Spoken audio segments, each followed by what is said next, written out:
Welcome to part number 2 of the Legend of Zelda Swordless challenge. Now, one thing I forgot to mention in the introductory video is that it is highly recommended that you download maps for every single dungeon in the game.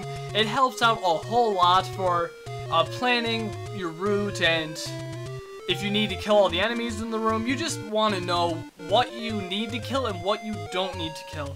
Because for this challenge, you kind of don't want to kill many enemies because you're limited on supplies. You only have so many bombs, which is your main form of attack for some of these dungeons. One quick thing.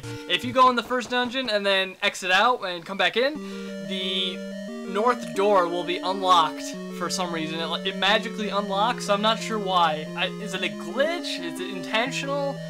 I don't really know, but that's what happens. So as I was saying, you don't really want to kill many enemies because you're limited on bombs.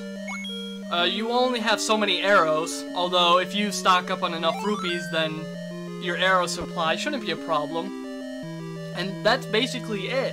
You don't have many other forms of attack, so you don't want to waste your supplies. For the first part of the first dungeon, you only have the bombs. There is nothing else you can use, so you really need to be conservative with your bomb usage so you can make it to the arrows.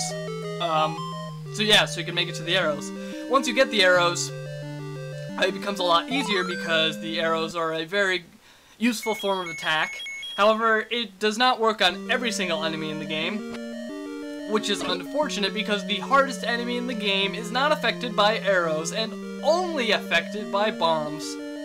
Or at least until we get the magic wand. There's one enemy that's only affected by bombs, and they're very annoying. But those won't be until later dungeons. See, with the when you shoot an arrow, you use 1 rupee, so basically how many rupees you have is how many arrows you have left. So this is why I said make sure you get a few extra rupees before heading to dungeon number 1. It's just so you can use the arrows as much as you want, because the arrows are certainly useful for these first couple of dungeons. Later on, they become sort of useless and you won't be able to use them that much. But make sure you have a few extra rupees. If you kill all those grunts in there, they will drop the boomerang. And the boomerang is useful for stunning some enemies, and it can also kill some smaller enemies like the blobs we'll be seeing later on.